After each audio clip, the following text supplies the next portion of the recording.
Olá pessoal, tudo bem? Vamos para mais um vídeo então e esse conteúdo é bem legal. Você que está na faculdade de medicina, você já parou para pensar qual é a importância da prescrição na prática médica? Pois bem, eu vou trazer agora alguns exemplos para vocês só para a gente contextualizar. Vou trazer alguns dados. Segundo a OMS, a Organização Mundial da Saúde, existe um levantamento que mostra que 50 a 70% das consultas médicas geram uma prescrição de fármaco. Ou seja, a cada 10 pacientes, 5 a 7 pacientes, eles saem de uma consulta médica com uma prescrição. E isso num contexto mundial, é uma média mundial, né? E no Brasil, vocês imaginam a porcentagem de consulta que gera uma prescrição de medicamento? Cerca de 90% das idas ao médico resultam em uma prescrição. Isso mesmo, 90%. Ou seja, 9 em cada 10 pessoas que consultam o médico saem com uma prescrição de medicamentos. E é até por causa dessa realidade que se tornou tão natural que o paciente espere uma receita ao final da consulta, né? Acaba sendo uma bola de neve. Eu quero mostrar para você como a prescrição é extremamente corriqueira na profissão médica. Vocês farão isso muitas vezes ao dia. E é aí que está a importância de aprender a prescrever. Se você perguntar para médicos recém-formados ou aqueles que já estão na prática por um tempo, como que se aprende a prescrever? Eles podem te responder que com a prática você aprende, já que você vai repetir muitas vezes esse ato de prescrever durante a faculdade e também depois. Com certeza a prática vai auxiliar muito, né, na prescrição, mas nem sempre essa prática vai nos ensinar do melhor jeito, nem sempre a prática que a gente faz é a melhor forma de aprender. Quando eu converso também com meus alunos do curso de medicina, que estão mais no começo do curso, ou quem está mais no segundo, terceiro ano, eu percebo uma angústia em relação ao aprendizado da farmacologia, que é a base, né, para a prescrição. Porque eles reclamam que é muita coisa, que é muito difícil, que tem muito detalhe, que fica muito difícil filtrar as informações que são essenciais para usar na prática com o paciente, e é isso mesmo, né? Isso é geral.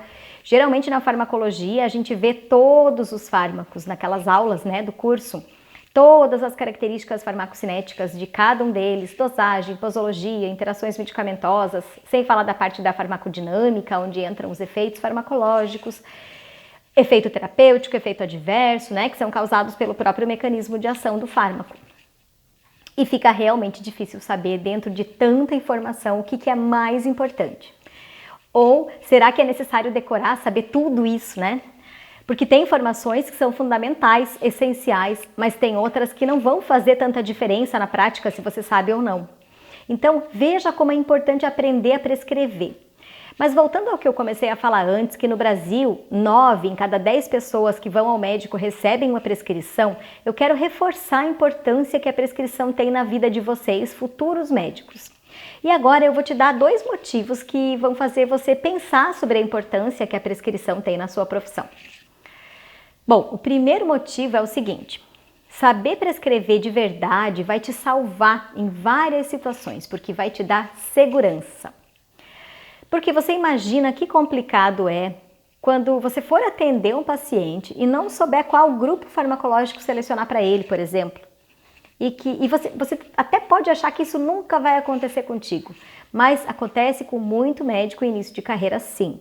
E o que é, quando eu falo assim, prescrever de verdade, o que significa, né? Para a gente ter segurança para prescrever. Saber prescrever envolve saber os pontos mais importantes da farmacologia, só que de uma forma mais aplicada para a prática. Na minha visão, você vai estar preparado quando para prescrever, né? Quando a gente se depara com uma situação clínica, com um paciente e consegue fazer algumas coisas, entre elas, ter uma visão de todas as opções de tratamento farmacológico ou de grupos farmacológicos que são possíveis de usar naquela situação que você tem na tua frente. Uma outra coisa é ter certeza de qual grupo farmacológico é a primeira escolha. E a outra coisa é, dentro do grupo farmacológico escolhido, ter certeza de qual medicamento é o mais seguro para o seu paciente e depois estabelecer dose, posologia, ter identificado os danos que esse paciente está sujeito, né? Sendo que a ideia sempre é minimizar os danos para o paciente. Então isso seria uma base para que você possa saber prescrever com mais segurança. Agora, se você não consegue usar a farmacologia dessa forma, de fato você pode se formar e ter realmente dificuldades para prescrever. Se você pensa que vai só passar os medicamentos para as principais doenças, situações clínicas que aparecem, as mais comuns, como aquelas que você viu no internato, né? Nem sempre isso acontece. É claro que as situações comuns acontecem, né? Se você estudou a farmacologia, por exemplo, de uma forma mais decorada, mais mecânica, sem conseguir aplicar a farmacologia em situações práticas, isso também é um risco muito grande, né? Então a consequência realmente é ter muita insegurança, porque você não tem a certeza de que selecionou o medicamento correto, que esse medicamento não vai causar nenhum dano para o paciente, enfim. E isso daí é um problema. Mas se a base da farmacologia aplicada na prática for realmente aprendida da melhor forma, de um jeito aplicado, realmente tendo uma visão esquemática do que é mais importante na prática, você vai conseguir raciocinar em cima de todos os casos, inclusive, gente, de casos novos ou diferentes daqueles que você viu no internato, por exemplo. Ou das suas experiências durante a graduação, né? Mesmo que não seja no internato. E é isso que vai te salvar na prática, tá? Então, quando eu falo que é isso que vai te dar segurança. E aí a gente vê o seguinte, que nos cursos de medicina, a parte da terapêutica, que é justamente o que se estabelece a partir de um diagnóstico definido, né? A gente vai estabelecer o tratamento, que pode ser farmacológico, não farmacológico. Essa parte da terapêutica faz parte do raciocínio clínico. Mas quando a gente estuda raciocínio clínico na faculdade, se enfatiza muito mais o diagnóstico e muito pouco a terapêutica. Geralmente é o diagnóstico que é mais discutido, mas a seleção do medicamento é estudado de forma mais decorada, mais mecânica. Geralmente se colocam as opções disponíveis, que são muitas, né? E a gente não consegue ter uma visão crítica de qual é melhor. Qual é a primeira escolha, qual é a segunda, qual causa menos risco, e esses detalhes é que te dão mais subsídio para aplicar a farmaco na prática. E a gente sabe que cada paciente é individual na sua doença, na sua sintomatologia e também na resposta aos fármacos. Por isso, cada um necessita um plano terapêutico individualizado. E eu vejo que a terapêutica, o processo de prescrição em si, ele é desvalorizado no ensino médico, dentro do estudo do raciocínio clínico. E isso impacta no desempenho da sua profissão depois que você se forma. Sem falar aqui, gente, da farmacologia, né? Porque eu tô falando só mais da parte da terapêutica, da prescrição. Porque geralmente vocês têm a farmacologia básica, que é aquele enfoque mais molecular, de vias de transdução, que a gente estuda bem, né, detalhadamente o mecanismo de ação, que é importante saber, mas que nem sempre agrega conhecimento aplicado na prática médica, tá? Então esse seria o primeiro motivo.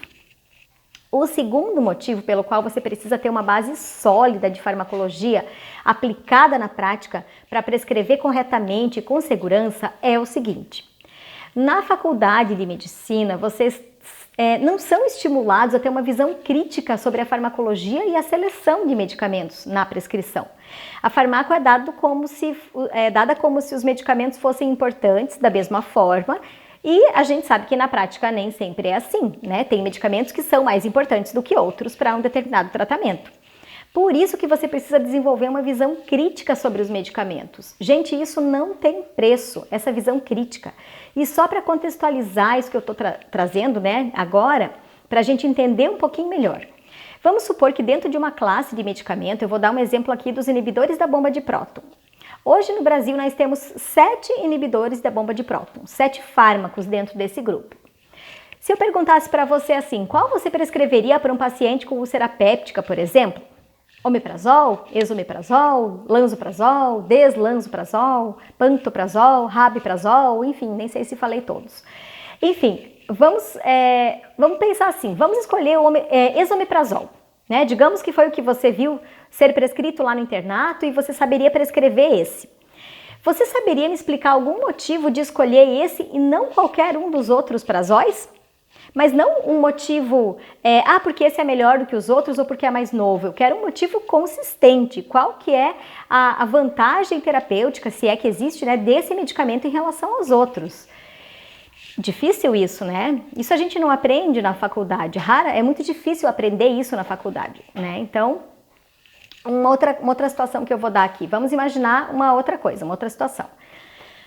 Você vai se formar daqui a algum tempo e quando chegar lá na prática, muitos medicamentos novos podem já estar no mercado e eles nem existiam quando você estudava farmácia, quando você estava no internato. Só para você ter uma ideia, nos últimos 12 meses foram feitos 58 registros novos de medicamentos na Anvisa. 58. Com certeza a maioria são de medicamentos que a gente nem sabia da existência há 2 anos atrás, há 1 ano atrás. Tá? Então, sempre tem medicamento novo no mercado. E você, como médico, vai receber representantes da indústria farmacêutica que vão te trazer as novidades. Até que ponto o representante vai saber mais do que você sobre farmacologia e te convencer a prescrever aquele medicamento novo? Qual é a tua visão crítica em relação a isso? Será mesmo que o medicamento novo tem maior eficácia, menor risco que um medicamento que já tem uso consolidado? Será que o medicamento novo tem mais estudos de grande porte de que medicamentos já utilizados por mais tempo? Porque esses estudos que te ajudam a embasar a prescrição, correto? Gente, claro, tem horas que o medicamento novo vai ser o melhor, né? Até porque muitas vezes é uma inovação terapêutica, mas tem horas que não, que é melhor a gente usar o medicamento já consolidado. E existem já vários levantamentos feitos no Brasil que confirmam que os médicos se atualizam sobre medicamentos. Uma das formas, né, é através de visitas de representantes de indústria, congressos patrocinados pela indústria, uso de consensos patrocinados pela indústria e também aplicativos, né, patrocinados pela indústria. Gente, isso é muito perigoso se a gente não tiver uma visão crítica. Por isso que a gente precisa de um filtro. Você pode colocar teu paciente em risco e às vezes esse risco é desnecessário, né, se a gente não tem essa visão mais crítica. Existem vários casos de medicamentos novos que após algum tempo depois do seu lançamento foram retirados do mercado devido a reações graves que causaram. E você, como médico, você tem o dever de prezar pela segurança do seu paciente. E eu não estou dizendo aqui que não devemos conhecer as atualizações, né? Não é isso, de forma alguma. O que eu quero chamar a atenção é que você precisa ter uma visão crítica, desenvolver essa visão em relação às novidades que entram no mercado, em relação ao que já existe também. Pois alguém vai usar um medicamento que foi prescrito por você. E você, como médico, tem uma responsabilidade civil e técnica, né, sobre essa prescrição. Eventos adversos relacionados a medicamentos, eles estão entre as 3 principais causas de erro médico no Brasil, que é motivo de denúncias, de processos judiciais, e a grande maioria deles poderia ser evitado. São aqueles efeitos iatrogênicos evitáveis. Se o médico tem maior prudência no momento da decisão de tratamento, ele pode não acontecer. Mas para ser mais prudente, a base é saber aplicar a farmacologia de forma prática e ter uma visão crítica sobre ela. E é isso que eu busco trazer para vocês. Vocês que estão agora no curso de medicina estão num momento muito importante da vida profissional de vocês. Vocês já começaram a vida profissional de vocês, né? A graduação já é o primeiro momento. Então, aproveitem esse momento que é um tempo de aprender a farmacologia e quanto mais aplicada na prática, melhor. Quanto mais vocês avançarem no curso, mais conteúdo vocês vão ter e às vezes menos tempo vai sobrar para se dedicar a aprender a prescrever. Por isso eu venho trazendo conteúdos para te ajudar a aprender a farmacologia aplicada na prescrição médica, na prática, porque isso é importante para a sua vida profissional. Bom, gente, então só para a gente fechar e fazer uma síntese do que eu falei hoje. Você precisa aprender a pegar o conhecimento da farmácia e aplicar na prática da prescrição. Filtrar o que é mais importante na farmácia, o que é mais relevante saber na hora de prescrever o medicamento para o teu paciente. E para isso eu levantei 2 motivos pelos quais isso é importante. O primeiro, porque vai te dar segurança e te ajudar a fazer prescrição, inclusive para casos mais complicados, além daqueles casos que são triviais, né? Porque tem muitos casos difíceis na prática. Casos que você nunca viu durante a graduação, internato, por exemplo. E o segundo motivo é que vai te dar uma visão crítica na hora de escolher o melhor medicamento para o seu paciente, para que você não seja mais um médico que só prescreve o que a indústria farmacêutica te oferece e mostra que existe. Então, você precisa disso para ter segurança lá na prática. Por isso que eu venho trazendo esses conteúdos, esses assuntos para você, para que você veja a necessidade de saber a farmacologia na hora da prescrição. Mas para isso é preciso aprender ela de um jeito diferente, não decorando. Agora, eu quero fazer um pedido para você. Manda para mim a tua dúvida, o conteúdo que você quer que eu aborde, que eu traga nos vídeos. Pode escrever aqui nos comentários desse vídeo. E se você gostou desse conteúdo, continua me acompanhando, compartilha com teus colegas de turma, se inscreve no meu canal do YouTube, porque lá também tem aulas, né, que trazem conteúdo da farmacologia. E muito obrigada pela confiança e até a próxima.